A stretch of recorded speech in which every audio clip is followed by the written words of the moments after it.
RA 5487, the Private Security Agency. Republic Act 5487, an act to regulate the organization and operation of private detective, watchman, or security guard agencies. It is also called the Private Security Agency Law. Kung ano yung scope niya dito, kung sino yung mga applicable ba na mga agency ay yung mga andito. Who supervises implement this law? Supervisory Office for Security and Investigation Agencies, SOSIA. Philippine National Police Civil Security Group, PNP-CSG. Rule number 1, Declaration of Policy. Sa scope, section 1.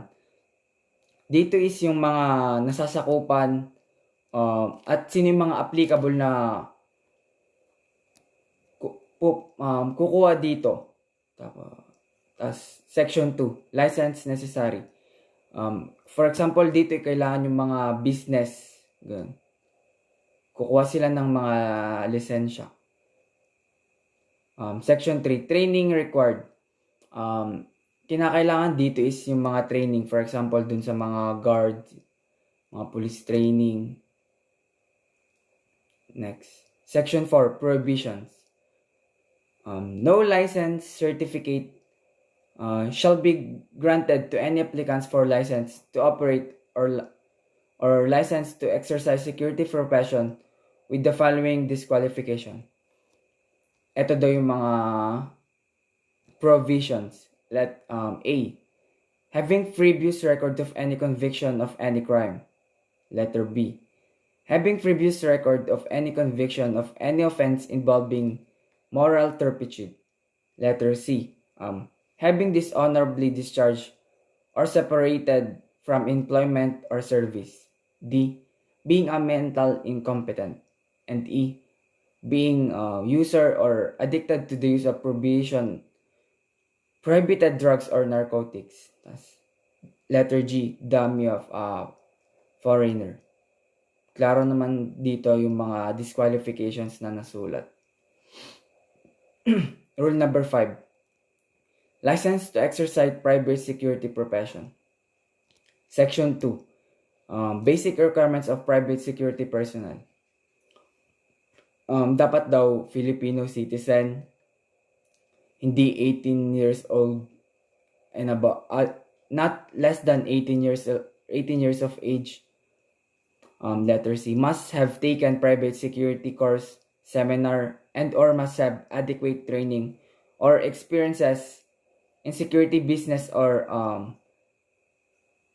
rendering security or detective services.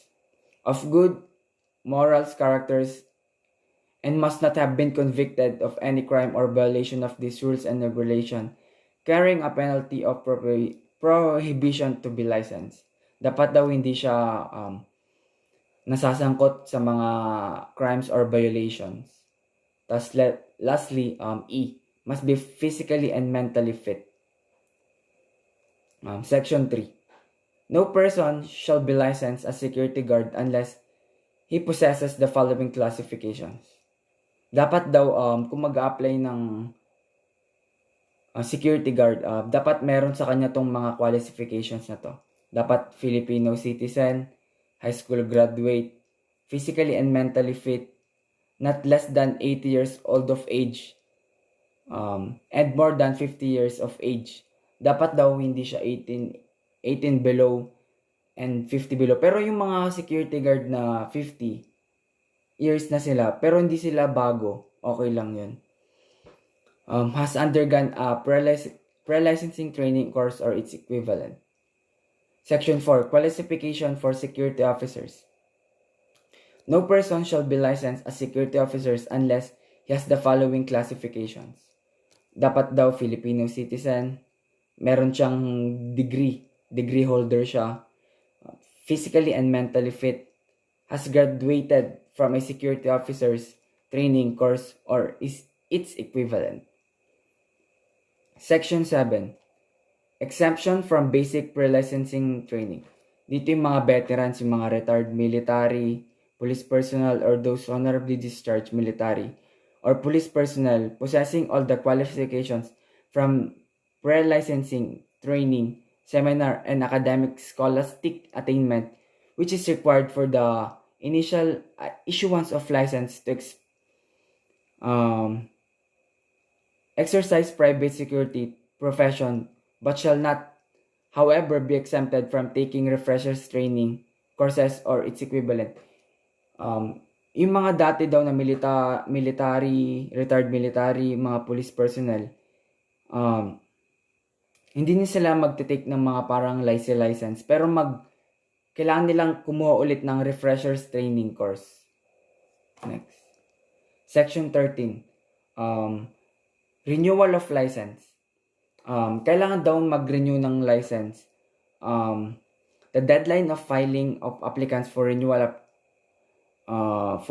of license to exercise profession shall be 60 days prior to the month of the expiry date. Applicants filed accepted thereafter shall be penalized for late filing. Dapat daw 2 months dapat nagre-renew ka na ng iyong license.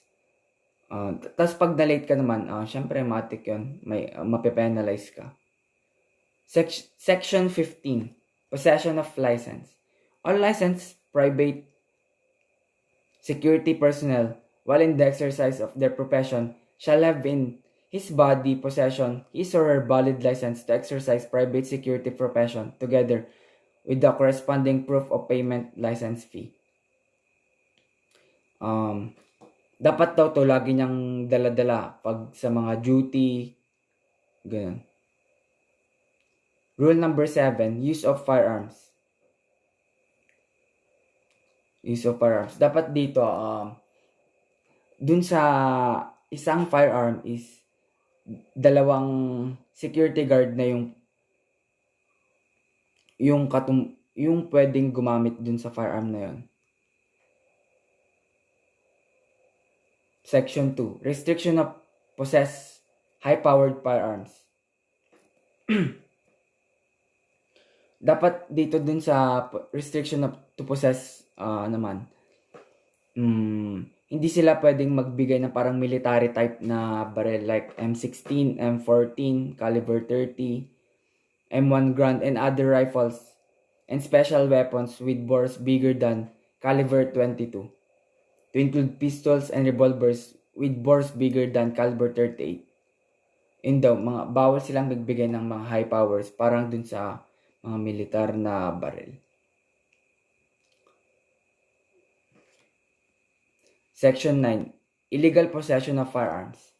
No person employment as security guard or private detective shall be unlicensed firearms in the performance of his duties nor be allowed to use firearms with duplicate serial numbers. Dapat ito, dun sa agency mo is ipa-check mo yung barrel na ipapagamit sa'yo para maiwasan natin na magkaroon ng illegal possession of firearms. Tsaka wala namang, yung sa duplicated serial number, kailangan din natin yun na alamin. Kasi wala namang parehas na serial number ang barrel. Rule number 11, private security training, section 5. Categories of private security training.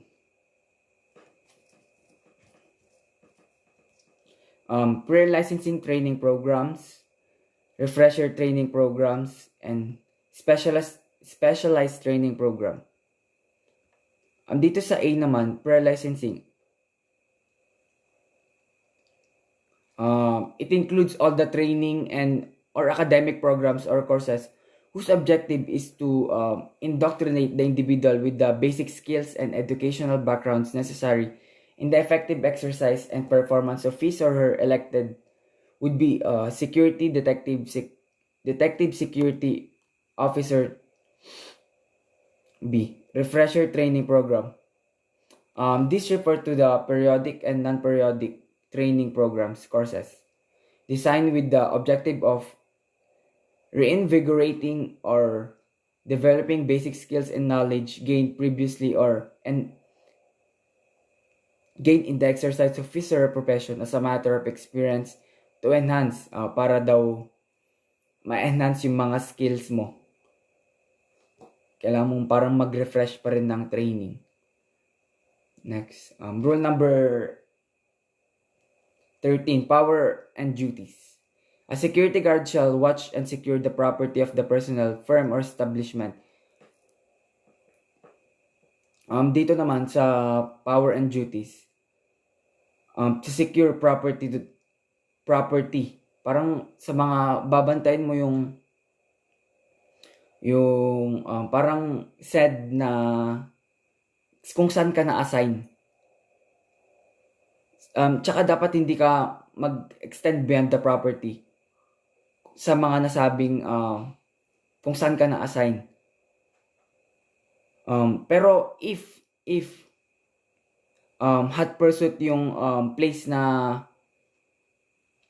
except if you're in a hot pursuit, pwede kang mag-stand basta hot pursuit of criminal offenders yung area na na-assign sa'yo. Section 2, arrest by the security guard. A security guard or private detective is not a police and is not therefore clothed with police authority. However, he may effect arrest under of any the following circumstances. Yan, A, B, and C. When his presence, the person to be arrested is actually committing or attempting to commit crime. B. When an offense has been committed and has probable cause to believe based on the personal knowledge of fact and circumstances that the person to be arrested has committed it. Letter C. When the person to be arrested is a prisoner who has escaped from a penal establishment or place where he is serving a final judgment or temporarily confined to another. Section 6, Rule 113, Rule of Court. Section 3, Method of Arrest. When making an arrest, the watchman, security guard, or private detective shall inform the person to be arrested the intention of na-arrestuhin siya,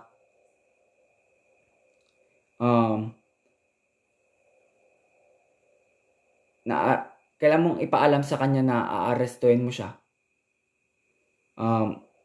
Unless the person to be arrested is then engaged in the commission of an offense or after escape or flees or forcibly resists before the person making the arrest has opportunity so to inform him or when the giving of such information will be imperative to arrest. Basta dito sa method of arrest nila, kailangan nilang ipaalam dun sa person to be arrested na sila aarestuhin.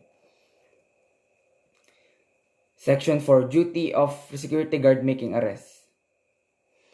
Any security guard making arrest shall immediately turn over the person arrested to the nearest peace officer, police outpost, or headquarters for custody and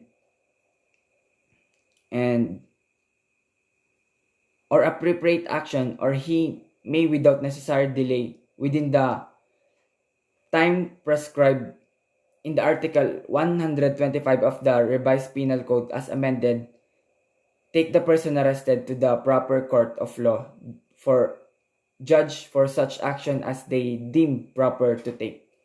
Section 17 BID. Dito naman, yung nahuli mo, yung person na nahuli mo na naaresto, kailangan mo siyang i-turn over agad. It can be sa headquarters, police outpost, peace officer, ganun. Section 5, search without warrants. Dito naman, pwede kang mag-search without warrant. Kailangan mo lang ng 2 witness. Pwede din siyang mag-search ng mga employees of the person, firm or establishment. Sa mga establishment, pwede siyang mag-search doon. With which he is or his agency has a contact of private detective, watchman, or security services when such search is required by the very nature of the business of the person, firm, or establishment. Very nature of the business. If kailangan naman talagang mag-search, pwede mong gawin ito. That's all.